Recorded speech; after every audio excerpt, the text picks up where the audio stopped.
Bien, vamos a invitar a Juan Carlos Jamí hoy, que es uno de los coautores del mapa, de la Minga.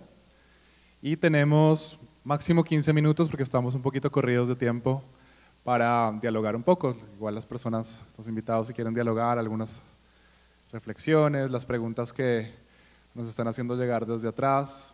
Hay 2 micrófonos si alguien necesita, adelante.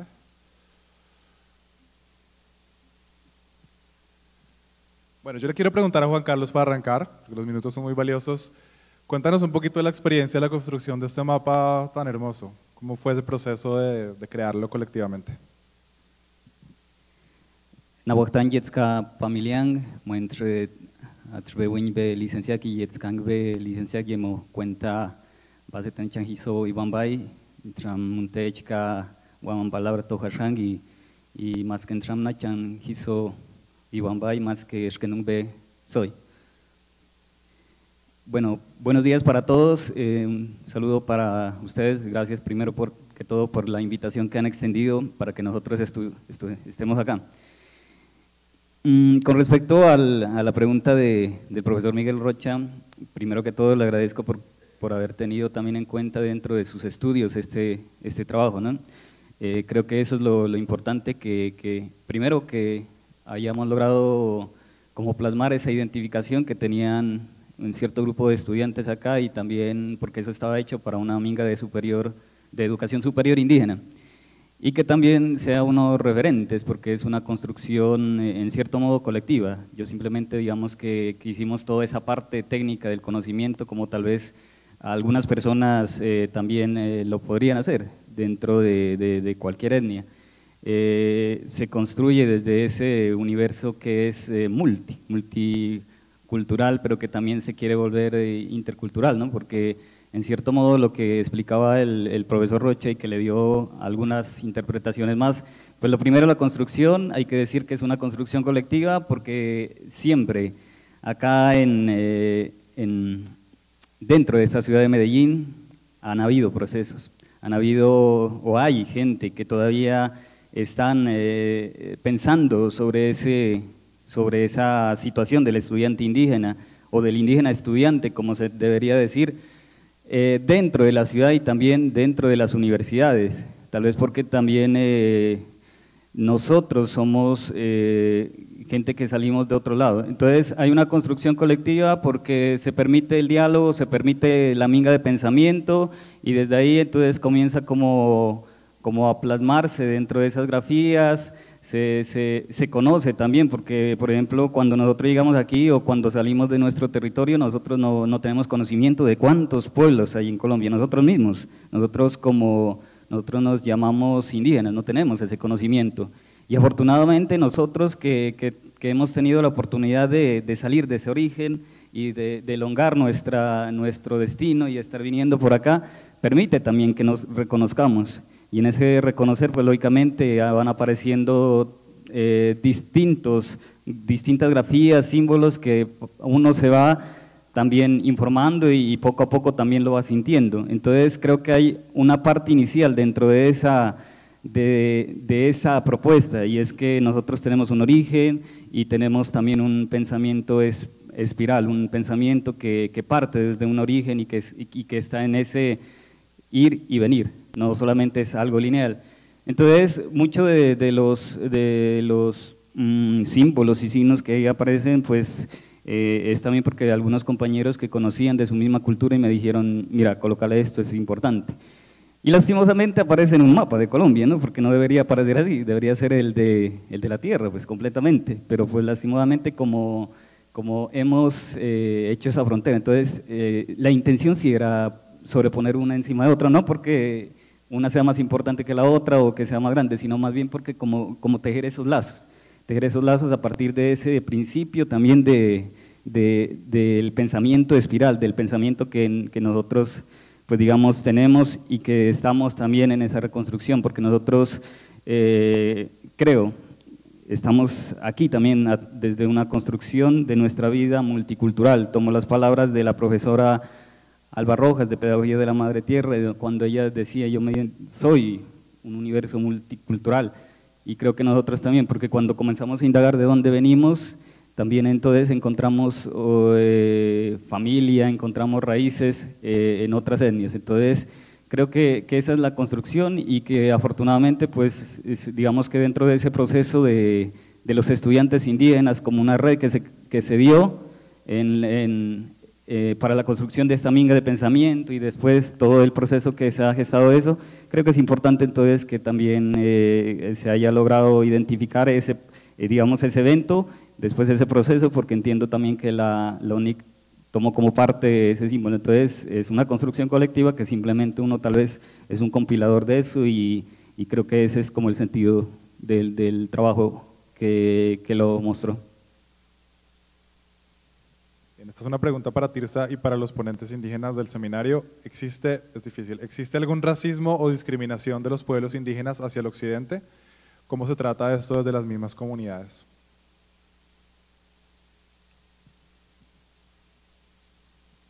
Bueno, yo creo que cuando incluyes algo también excluyes, ¿no? De cierta forma. Y claro, creo que, no sé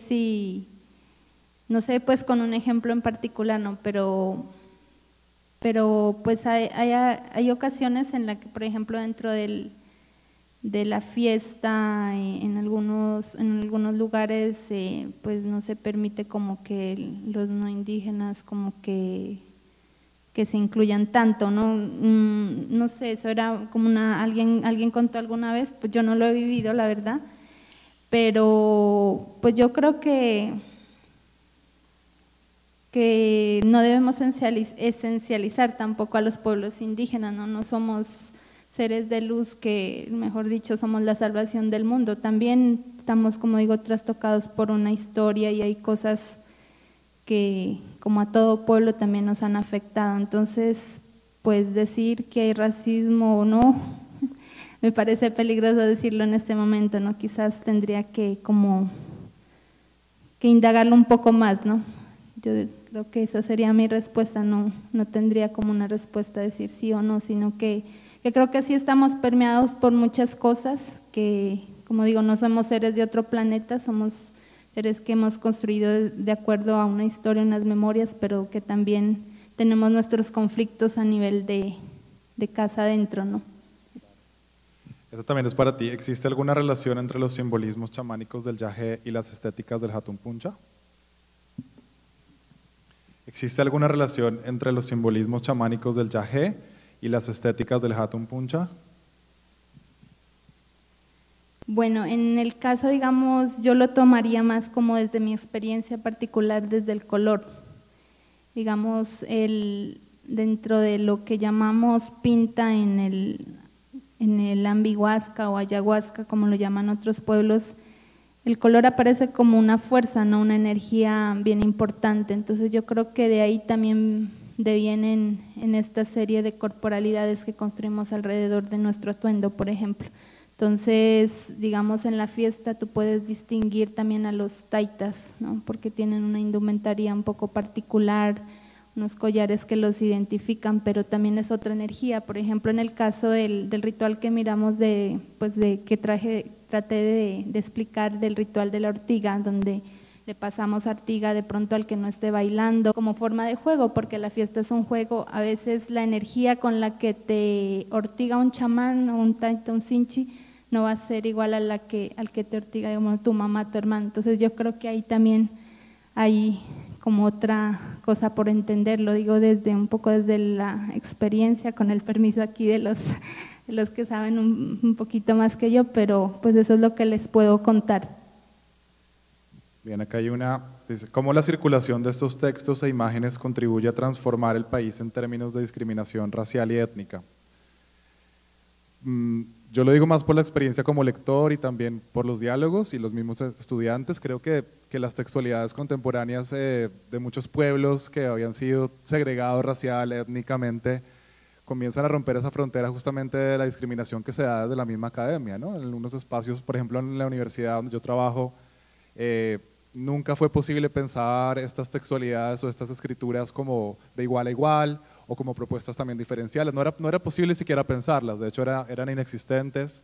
Se pensaba que era algo que estudiaban solamente los antropólogos o que era algo que realmente tenía que ver con unas minorías mal llamadas minorías étnicas. Entonces yo creo que a través de estas propuestas textuales y escriturales nos hemos venido todos como reeducando interculturalmente. Los textos a veces son un motivo para iniciar una conversación y muchas veces en experiencias propias y de los mismos estudiantes termina uno en un proceso de apertura e implicación mucho más allá del salón de clases, de las discusiones en las instituciones, construyendo socialmente y abriendo un poco las expectativas de lo étnico, los estereotipos, las miradas. Nos logramos ver un poco desde sectores que usualmente no logramos vernos por la misma canonización de la literatura, de las artes.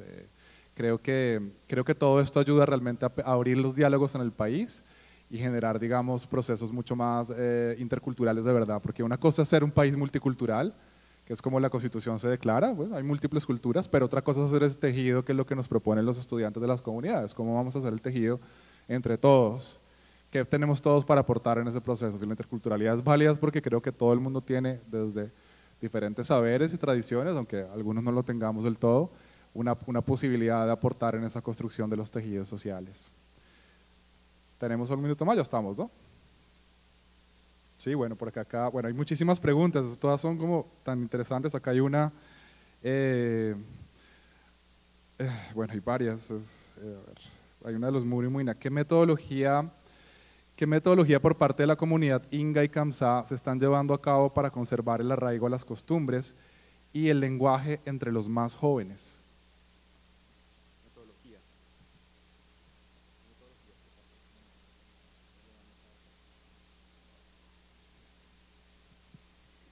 Bueno, lo primero es que hablar de metodología pues ya es una palabra como muy, que es como muy académica, ¿no? Entonces yo creo que es más como procesos o tal vez vivencias que se están haciendo.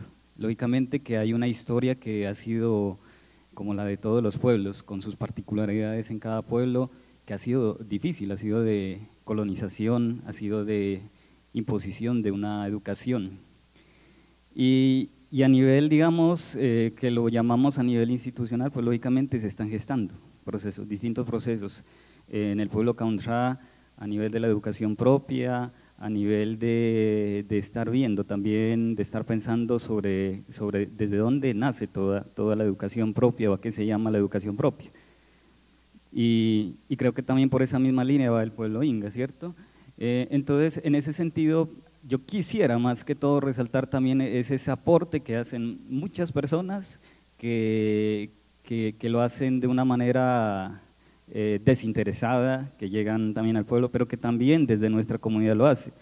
Y creo que hay que resaltar el trabajo, por ejemplo, de aquí, del primo Hugo, porque es una de las formas en que como que esos referentes otra vez van cambiando. Hay discriminación y lo seguirá habiendo, ¿no? Pero también es un asunto de quién se siente discriminado, porque cuando hablan, por ejemplo, del clestringe, de la tumpuncha, cuando hace muchos años se decía que era algo diabólico, y cómo va cambiando también eso, va cambiando en el sentido de que ahorita ya no es tan diabólico. El mismo asunto del uso de la medicina y de la planta, la borrachera, que también se decía que era algo diabólico relacionado. Y resulta que también va emergiendo también esos saberes, porque entonces ya no es diabólico, y eso ha ayudado pues desde unos niveles políticos, desde unos niveles que también son académicos, pero todo está así atravesado por un pensamiento que es netamente político. Entonces eso también ha ido que cada persona vaya cambiando su pensamiento, su chip, o como de pronto nos lo insertaron. Entonces es muy bonito, por ejemplo, ver Hugo haciendo su poesía, escuchándolo, y que eso también ayuda a reforzar nuestra lengua como algo que nos está motivando completamente. Hay gente que está haciendo música y la está haciendo en lengua, hay gente que está haciendo a través de las artesanías distintos relatos que están haciendo, o que de pronto tal vez en algunos casos con más profundidad de ese llamado conocimiento, o en otros casos por encima, pero se están acercando a la misma cultura. Es muy bonito ver es bonito escuchar cuando te dicen entonces a los niños, se acerca el clestringe y están diciendo ¿quién es Kamsá? Y dicen yo soy Kamsá, y eso es bonito. Cuando antes creo que nos tocaba o tocaba ocultarse, no sé, porque como había esa discriminación también, y entonces los niños que son blancos y te preguntan y dicen, ¿y yo por qué no soy causa? Entonces eso creo que ha ido cambiando por trabajos institucionales, pero también porque la gente, nosotros mismos estamos como que sintiendo eso, y eso creo que es lo más importante. Bien, no quisiera cerrar este ciclo tan bonito sin hacer un reconocimiento especial, pues a partir de la pregunta que nos hicieron, de cómo en este proceso, por ejemplo, de la oralitura, ¿no? Al recoger las propuestas de los compañeros afroindígenas de la oralitura, hay aquí una persona muy especial presente que es la estudiante Dania Maya, que, de la maestría de literatura en la Javeriana, que comenzó a investigar justamente a partir de la propuesta de oralitura de Hugo, y a partir de ese proceso de indagación de la pedagogía, de la metodología, de la estética, llegó también a sus propios orígenes campesinos, a su abuelo que era un tejedor de San Cayetano, Cundinamarca, y bueno, eso también nos ha tocado mucho porque yo también tengo orígenes campesinos, en mis bisabuelos, y también aquí estamos presentes en ese proceso. O sea, creo que esto no es unidireccional, sino múltiple, y creo que para todos es un llamado de indagar también y de construir creativamente esos tejidos. Así que, Dania, gracias también.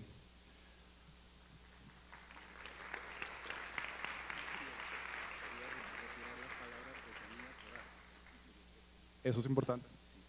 Sí, quería pedir un poco, pues disculpa porque también yo me referí como artesanía, ¿no? Y no es artesanía, es arte. Entonces, creo que eso también, el uso de las palabras, los términos y el lenguaje también nos ayuda a nosotros a reforzar todos esos saberes y esos conocimientos. Gracias.